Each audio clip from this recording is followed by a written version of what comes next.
What is up, everybody? Welcome back to Zero Tolerance TV. ZT here, doing our next match in this here MyCube OSL from 2003. This is on Sin Gama Goen. Don't ask me to say it again, because I probably can't. This is going to be XellOs versus JinNam. As I remember, JinNam is a Zerg player, so this must be XellOs. This is, I believe, the losers match? I actually can't remember who won. Yeah, XellOs lost to Zeus, so this here is the losers match. Can't remember who JinNam played. But in the bottom right of here of Sin Gama Goen, got JinNam, and we already saw XellOs over there on the bottom left spawn, I guess. Kind of interesting spawns for this map. We're going to get a picture of it in a little bit here. We'll be able to take a nice look at it. I do like that's one thing about this. Here we go. This season of OSL did a pretty nice job of that. Of showing the maps. I do hope this isn't every time. I think it's just the first time on each map that they're going to be doing this. Circling the two mains that we didn't actually get. That's cool. See if we're going to get a happy face. No, see, I wouldn't really say that's so much of a happy face. These are going over the rush distances. You watch out what you're drawing there, friend. You gotta be careful nowadays. So the Korean fans immediately covering their faces. Can't let your teacher or your parents know where you are, because you know they're going to watch this later. And if they found out you were skipping school to go watch StarCraft, they're not going to be happy. Although, let's be real, you're going to get a lot more out of watching StarCraft than going to school. Just saying. Alright, just saying. Okay, for a second there I thought this was actually a forward racks that was immediately scouted. But no, this is just in base. A little bit of harassment going on. JinNam just putting a bit of damage on that SCV. Looks like it's going to get repaired by a different SCV here. And it's a 2-racks opener. Okay. I think that means JinNam is 76% to win based on that poll, which means literally nothing since this is a best of one. So, you know, whatever. We'll say Bird War is probably one of the most skill-based games that's really ever existed. So, upsets are a lot less common here than something like StarCraft 2. Not that StarCraft 2 isn't also a fun game, but Bird War, I think, at least in some aspects, like, specifically how you control, like macroing is very difficult. You have to be able to click all the buttons, and the player who clicks more buttons, you know, has a higher effective APM is often just going to win. So many things that you have to do in this game. This is a hatch first from JinNam. Hatch first into pool and gas. Cheeky little scouting SCV for later. Hopefully that doesn't get picked off by any early lanes or anything. This is a gas opening as well, so it's not some sort of 2-racks into expansion. Probably going to be getting at least stim. Maybe some medics. I don't know. We'll see. Definitely, 2003 was definitely an era where you could stay on fewer bases for longer.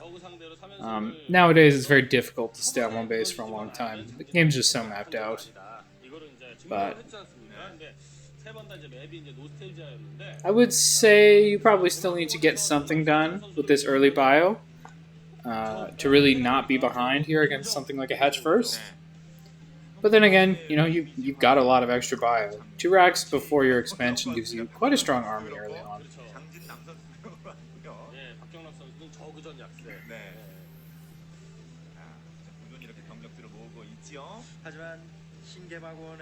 They're just saving up Marines so far. And looks like Stim is started. Almost, I can't imagine that not being Stim right now.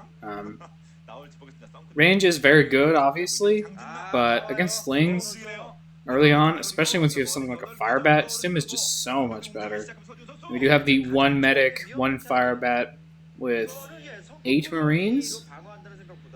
maybe 9 Marines. I kind of expect it to be an odd number just based on the timing of the barracks. Oh, and JinNam does not want to take this fight. One Ling does go down for free there, but he did pull back in time. So not really a big deal. He needs to fight with this Sunk, and now here goes XellOs jumping in here. Decent targeting on that Firebat by the Sunken, and it looks like it might get taken out though. 4 Marines left here with 1 medic. Might just be able to kill this thing off. It's getting very low, and yeah, it does go down, and another Firebat rallies up with a second medic as well. So this is still a pretty strong force for XellOs. JinNam is definitely going to take some damage here, starting what I assume is a colony in the bottom right. Firebat does die, which is quite a bit of the DPS that was in this push, but really it already did a lot of its damage that it needed to do, and now with 2 more Firebats rallying up, this is actually still quite the threat.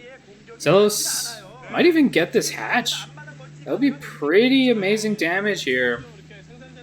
I'd love to see him micro that Firebat down so it makes a proper wall. Some Lings actually running around the back. Oh, I see. So he's going to try to flank. Actually going to catch some reinforcements first, looking at the map, so that's pretty nice. And yeah, this base is going to die, so this is pretty big. We were talking about how 2Rex needs to get a bit of damage done to really be even. I would say this is way more than he needed. XellOs is just ahead now. Very nice opener for him. Catching JinNam being maybe a little bit greedy. And good positioning on the ramp, medic in front, Firebat rallies out, and this is not going to work. No Lings are running up that ramp right now. I think right up until that Firebat popped over to the ramp, it was a question, but once it was there, really no question. Bio is trying to get past and will actually get past the Sunken here. 1 Marine dies. But the Lurkers made on the ramp. Marines have a horrible time killing Lurker eggs. Even worse when there's a high ground disparity. The Firebats can do an okay job, though. We definitely see that the health on those those eggs goes down a lot faster once the Firebat's up there. But even still, I'm not sure this is going to be enough. And I think 2 Lurkers is probably going to be sufficient here. Needs to get them burrowed. The Scandos go down, so you can still see this. But actually, XellOs decides to run by. I don't know about that one, man. There's still more Lurkers in the main here, as well as a couple Lings. Thinking all this bio is going to die. Kind of unlikely to get any more damage here. Firebat's dead. And there goes the Marines. So, yeah, I really definitely question that choice of running past. Even still, the bio did its job. And I think XellOs is still in a pretty nice spot. 1 base versus 1 base is great for Terran. His tech is decent now. He's got Stargate. Or, excuse me, Stargate. Starport done here. And it looks like he's making a Wraith. Wraith is going to be pretty damn good against Lurkers. I guess you would need to scan to see them, but just free damage against them. Pretty nice. Also very good at scouting out where they are. Kind of just leave your Wraith above the Lurkers. Hatchery is being restarted here, but it's quite late. And a Spire. Okay. Well, some Scourge will be pretty nice for dealing with this Wraith. Probably not going to have the economy for mutas. I mean, 1 base muta is a thing in Zerg Mirror. So could maybe go in for some mutas, but probably not the greatest choice. Actually, Wraith just has nothing that's going to be able to shoot it right now. There are no spore colonies here. Actually, 1 drone already dead, so some decent damage from that bio into a pretty nice bit of damage from the Wraith. Even killing 1 drone is nice. Looks like the control tower is what it's called, is done there. So probably going for, well, really could go for drops or even science vessels. Science vessels would be pretty nice against Lurkers. But drops are quite good too against Lurkers, just not fighting them. Hydra out now to push that Wraith back, but it got quite a bit of damage done there. I think at least 1 drone, and it definitely killed 2 Overlords. I think it probably killed more than 1 drone, though. So, really solid damage there from the Wraith. Science facility finishing up, so there will be vessels. I think XellOs has started his expansion. There's something there.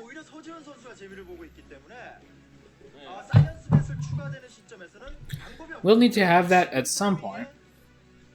Unless he can just straight up end the game. Which is possible, I suppose. Probably siege mode coming, just given the fact that we've seen Lurkers. Siege tanks are very good against Lurkers, so probably want some of that tech. I think you can pretty comfortably produce off of one starport making science vessels and one factory making tanks, and then bio from your barracks. Mostly Marines, but the average, or the odd medic added in, of course. Scourge are out, and I think this Wraith is about to die. Ooh, some okay control, but no, it gets caught. That's okay, though. That Wraith did do its job. Definitely got enough damage done to be worth it. And got some good scouting as well. We do see Siege Tank there. Okay, now the command center is started, so it looks like that's probably not a command center in his natural right now. I don't think that Terran needs a third at this point. It'd be a little, I would say greedy, but I don't think that's even true. Like, going for a command center there would just mean that you don't really plan on pushing the advantage you have right now, which I think would be, I don't know what to call it. Not greedy. It would be weak, I guess. Should definitely try to push an advantage like this against Zerg. If making a third CC there probably just means Zerg gets more bases as well, at which point they're kind of happier than you. Zerg really needs more bases in the early game than Terran, that's for sure. XellOs is instead a good player, so he's going to move out. And we did see mutas are the option. Definitely going to have to get some sort of harassment done with these. I don't think they're just a great fighting unit. Maybe the idea, though, is to take out the tanks with mutas. That is something they can certainly do. Oh, no! All the Scourge get caught, and really no value from them at all. That's pretty painful. And now with two tanks, it is going to be able to shoot through these units pretty quickly. Here we go. Here's the fight. Lings run in. Mutas are fighting the Marines. A couple lurkers have burrowed, but there's detection here. There's siege tanks, and there's a lot of bio, so it looks like they should be pretty easy to push through. Quick shot of, I believe that was JinNam's face as he leaves the game. So, pretty nice timing attack there from XellOs. That 2 racks really paid off, and thankfully wasn't making a third CC when I thought he might have been. Instead decided to push advantage and got the clean win. So well played there by XellOs. He is now 1-1, and poor JinNam is 0-2. Unfortunate for him. I do think he's still got a chance to come back in this game, but I'm not actually sure, or in this group, but I'm not actually sure exactly how these stages work. Anyway, I do hope you enjoyed, and I hope you come back for the next one.